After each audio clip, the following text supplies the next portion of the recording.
Hello everyone and welcome to the explainer. अगर आप SSC JE civil engineering exam की तैयारी कर रहे हैं तो ये अगले कुछ मिनट्स आपके लिए सुपर इंपॉर्टेंट होने वाले हैं। हम कुछ की कॉन्सेप्ट्स को बिल्कुल सिंपल तरीके से ब्रेक डाउन करेंगे। तो चलिए शुरू करते हैं। ये सवाल देखने में बड़ा सिंपल है, पर इसका जवाब काफी फैसिनेटिंग है। सिविल इंजीनियर्स लिटरली हमारी दुनिया को शेप करते हैं। तो सोचा क्यों ना हम एक प्रोजेक्ट की जर्नी को फॉलो करें, एकदम शुरू से, जमीन खोदने से लेकर फाइनल फिनिशिंग तक। इससे हम देखेंगे कि इन सारे कॉन्सेप्ट्स का रियल वर्ल्ड में एक्चुअल में मतलब क्या है। देखिए, कोई भी स्ट्रक्चर हवा में तो नहीं बन सकता, राइट? उसकी शुरुआत हमेशा जमीन से होती है और इसीलिए सिविल इंजीनियर का सबसे पहला काम होता है जमीन को यानी सॉइल को ठीक से समझना। उसकी प्रॉपर्टीज ही आगे जाकर डिसाइड करती हैं कि बिल्डिंग कितनी मजबूत बनेगी। ओके, तो हमारा पहला टेक्निकल टर्म है टफनेस इंडेक्स। इसको ऐसे समझिए, इमेजिन आप गीली मिट्टी को अपने हाथों में मोड़ रहे हैं। प्लास्टिक लिमिट वो पॉइंट है जहां मिट्टी टूटने से ठीक पहले तक स्ट्रेच हो सकती है। तो टफनेस इंडेक्स हमें बताता है कि सॉइल उस प्लास्टिक लिमिट पर बिना टूटे कितनी टफ या स्ट्रांग है। ये एक बहुत ही क्रिटिकल पैरामीटर है। तो इसको कैलकुलेट कैसे करते हैं? वेल, फॉर्मूला बहुत सिंपल है। आपको प्लास्टिसिटी इंडेक्स को फ्लो इंडेक्स से डिवाइड करना है। प्लास्टिसिटी इंडेक्स क्या है? सिंपल, ये सॉइल के प्लास्टिक स्टेट में रहने की रेंज है। यहां हमने लिक्विड लिमिट यानी 35 से प्लास्टिक लिमिट यानी 15 को माइनस किया तो हमें मिला 20। और फ्लो इंडेक्स जो हमें 10 दिया गया है वो सॉइल के फ्लो बिहेवियर के बारे में बताता है। तो 20 divided by 10 and that gives us 2.0। अब देखिए, ये सिर्फ एक नंबर नहीं है। सिविल इंजीनियरिंग में ये वैल्यू हमें बता रही है कि ये सॉइल क्रम्बल होने से पहले काफी एनर्जी अब्सॉर्ब कर सकती है, which is a good thing. Exams में आपसे बिल्कुल ऐसा ही सवाल पूछा जाता है। अगर कॉन्सेप्ट क्लियर है तो कैलकुलेशन एकदम ईजी है। सॉइल के अलावा हमें पानी के बिहेवियर को भी समझना पड़ता है।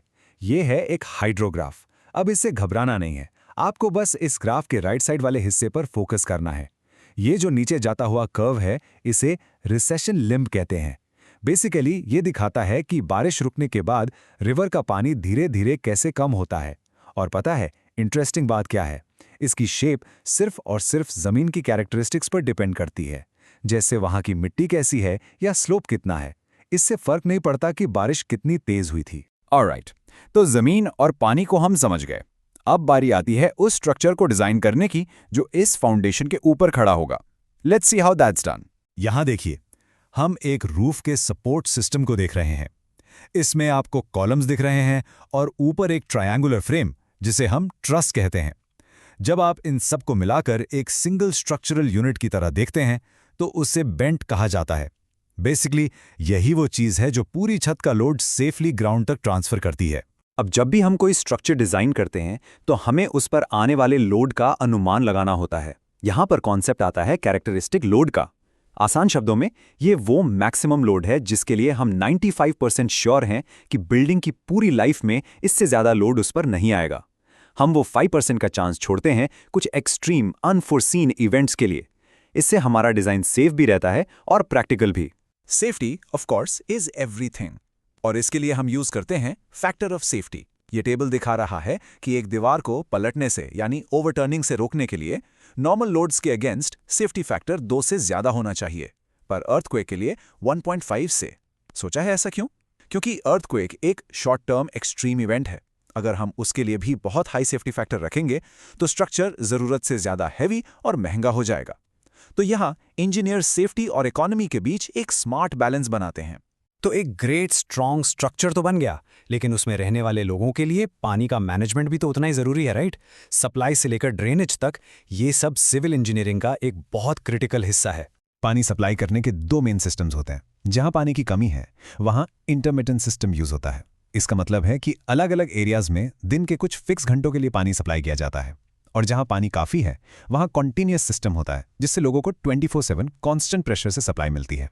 Okay, now this diagram shows a very simple but brilliant invention, a sewer trap. इसका बस एक ही काम है, sewer लाइन से आने वाली बदबूदार फाउल गैसेस को घर के अंदर आने से रोकना। आप डायग्राम में वो जो यू शेप का पाइप देख रहे हैं, उसमें हमेशा थोड़ा पानी रुका रहता है। ये पानी एक वाटर सील बना देता है, एक बैरियर जिसे वो गैसेस क्रॉस ही नहीं कर पाती। तो सवाल उठता है, इस वाटर सील की डेप्थ कितनी होनी चाहिए? वेल, टिपिकली ये 2.5 से 7.5 सेंटीमीटर्स के बीच रखी जाती है। ये एक परफेक्ट रेंज है। अगर इससे कम हुई तो पानी इवापोरेट हो सकता है और सील टूट जाएगी, और अगर इससे ज्यादा हुई तो ड्रेनेज एफिशिएंटली नहीं हो पाएगा। It has to be just right. पीने के पानी को साफ करने के लिए हम फिल्टर्स यूज करते हैं। एक मल्टीमीडिया फिल्टर में ऐसी अलग अलग मटेरियल्स की लेयर्स होती हैं।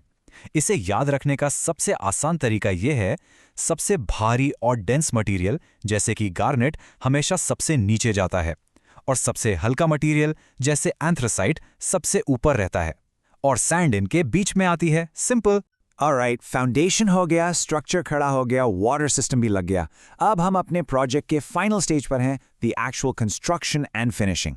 यहाँ हम मटेरियल्स, ऑन साइट मेथड्स और कुछ इंपॉर्टेंट रूल्स की बात करेंगे। कंस्ट्रक्शन से शोर तो होता ही है, लेकिन उसकी भी एक लिमिट है। सेंट्रल पोल्यूशन कंट्रोल बोर्ड के रूल्स के अनुसार साइलेंट जोन्स में, जैसे हॉस्पिटल्स या स्कूल्स के पास, दिन के time permissible noise level 50 decibels है और रात में ये लेवल गिरकर 40 डेसिबल्स हो जाता है। जब सर्वेयर जमीन पर मैपिंग करते हैं तो वो एंगल्स और डिस्टेंसेस नापते हैं। इस पूरे नेटवर्क ऑफ मेजरमेंट्स को ट्रैवर्स कहते हैं। अब देखिए, फील्ड में हमेशा थोड़े बहुत एरर्स आते ही हैं। इन एरर्स को एडजस्ट करने के लिए कई मेथड्स हैं। इनमें से बोडिशेस मेथड तब यूज किया जाता है जब हम ये मानते हैं कि हमारी एंगल और डिस्टेंस दोनों तरह की मेजरमेंट्स में गलती होने की संभावना बराबर है, यानी दे हैव इक्वल प्रिसिशन। ये एक छोटी सी पर बहुत इंपॉर्टेंट डिटेल है। जब आप सीमेंट कंक्रीट का फ्लोर बना रहे हैं तो उसमें यूज होने वाली जो गिट्टी होती है, यानी एग्रीगेट, उसका मैक्सिमम साइज 10 mm होना चाहिए। क्यों? क्योंकि छोटे साइज के एग्रीगेट से ही एक कॉम्पैक्ट, स्मूथ और ड्यूरेबल सरफेस फिनिश मिलती है। और आखिर में यह है एक फ्लोट। प्लास्टरिंग के वक्त ट्रॉल या करनी से दीवार पर मसाला लगाने के बाद फ्लोट का इस्तेमाल होता है उस मसाले को एक साथ प्रेस करने और यूनिफॉर्मली फैलाने के लिए। इससे एकदम स्मूथ इवन फिनिश मिलती है। तो दोनों टूल्स का काम अलग अलग है। So there you have it. हमने देखा कि कैसे एक प्रोजेक्ट सॉइल की टेस्टिंग से शुरू होता है, फिर स्ट्रक्चर डिज़ाइन, वाटर मैनेजमेंट से गुजरता हुआ फिनिशिंग के एक छोटे से टूल तक जाता है। सिविल इंजीनियरिंग में हर चीज़ एक दूसरे से जुड़ी हुई है। Every single detail matters. तो ये था आपसे हमारा आज का एक्सप्लेनर। हमने काफ़ी कॉन्सेप्ट्स कवर किए। अब आपके लिए एक सवाल है, इन सब में से वो कौन सा कॉन्सेप्ट है जो आपको समझने में सबसे ज़्यादा चैलेंजिंग लगा? हमें नीचे कमेंट्स में ज़रूर बताइए। मिलते हैं अगले एक्सप्लेनर में। Keep learning.